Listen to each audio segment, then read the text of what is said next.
चंपकवन नाम का एक घना और हरा भरा जंगल था, लेकिन इस साल गर्मी कुछ ज्यादा ही लंबी खींच गई थी। धीरे धीरे नदी नाले सूखने लगे थे और पेड़ पौधे मुरझाने लगे थे। जंगल के सभी जानवर पानी की कमी से परेशान थे। उफ, ये क्या हो गया हमारे चंपकवन को? कहीं पानी की एक बूंद भी नहीं दिख रही। ऐसे तो हम सब प्यासे ही मर जाएंगे। चंपू बेटा, चिंता करने से कुछ नहीं होगा। हमें कोई उपाय सोचना होगा। क्या उपाय काका? सब जगह तो देख लिया, कहीं पानी नहीं है। आप तो इतने अनुभवी हैं, कुछ बताइए ना।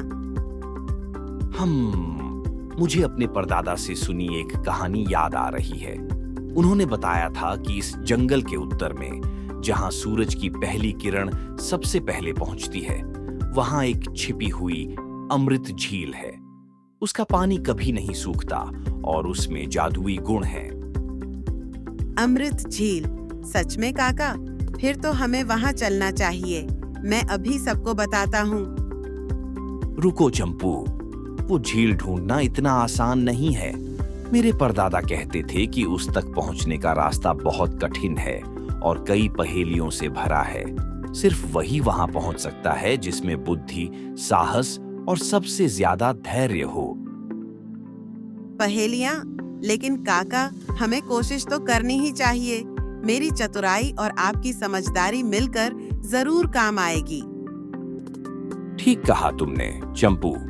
चलो, हम दोनों इस खोज पर निकलते हैं। कछुए काका और चंपू बंदर अमृत झील की खोज में निकल पड़े। चलते चलते वे एक विशालकाय पहाड़ के पास पहुंचे, जहां एक अंधेरी गुफा थी। गुफा के मुंह पर अजीब सी आवाजें आ रही थीं। काका, ये कैसी आवाजें हैं? कहीं ये किसी शेर की गुफा तो नहीं? नहीं चंपू, ये आवाजें हवा के टकराने से आ रही हैं। मुझे लगता है पहली पहेली यहीं कहीं है। गुफा के मुंह पर पत्थरों पर कुछ लिखा होता है, जिसे काका ध्यान से देखते हैं। मैं बोलता हूं पर मुंह नहीं, सुनता हूं पर कान नहीं। हवा चले तो गीत गाऊं, अंदर आने का राह बताऊं। बताओ क्या? बोलता है पर मुंह नहीं, सुनता है पर कान नहीं। ये क्या बला है? चंपू देखो, जब हवा गुफा के इन छेदों से टकराती है तो आवाज आती है, जैसे कोई गीत गा रहा हो। इसका उत्तर है गुफा या गुफा की आवाज।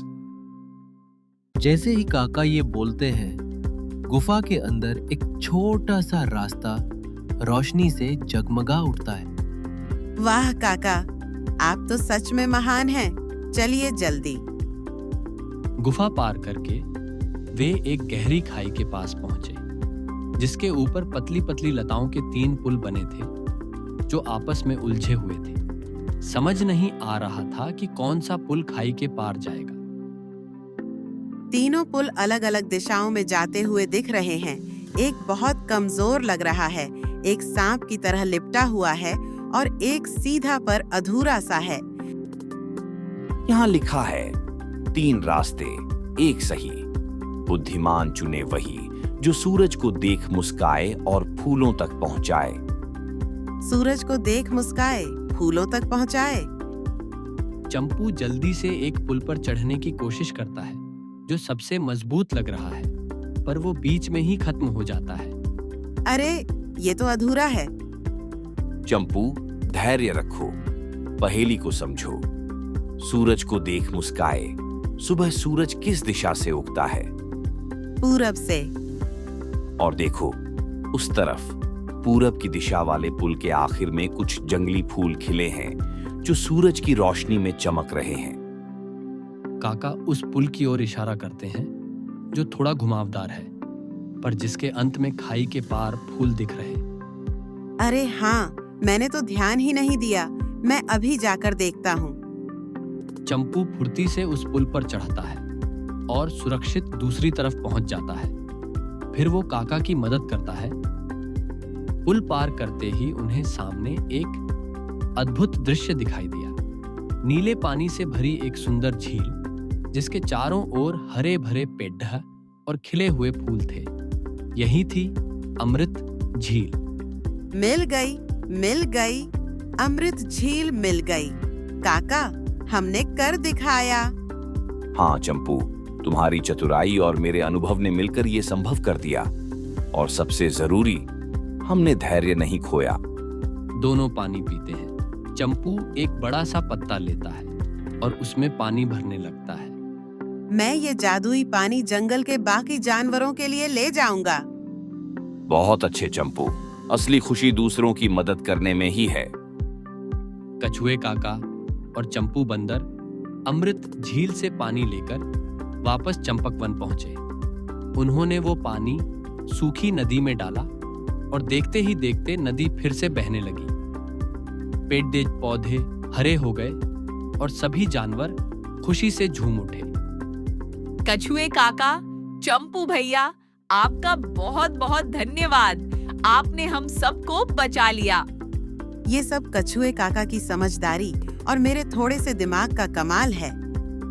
और इस तरह अनुभवी कछुए काका और चालाक चंपू बंदर ने मिलकर न सिर्फ अमृत झील को खोजा, बल्कि पूरे जंगल को एक बड़ी मुसीबत से भी बचाया। उन्होंने साबित कर दिया कि अनुभव और चतुराई जब साथ मिल जाए तो कोई भी मुश्किल आसान हो जाती है। कहानी से सीख मिलती है कि अनुभव और चतुराई का संगम बड़ी से बड़ी मुश्किल हल कर सकता है। तो प्यारे बच्चों, कैसी लगी आपको कछुए काका और चंपू बंदर की ये मजेदार कहानी? अगर आपको ये कहानी पसंद आई हो तो इस वीडियो को लाइक जरूर करना और ऐसे ही और भी मजेदार हिंदी कहानियां देखने के लिए हमारे चैनल लेमन किड्स ऑल को सब्सक्राइब करना मत भूलना। हम आपके लिए लाते रहेंगे ढेर सारी नई और रोचक कहानियां हिंदी में। देखते रहिए लेमन किड्स। धन्यवाद।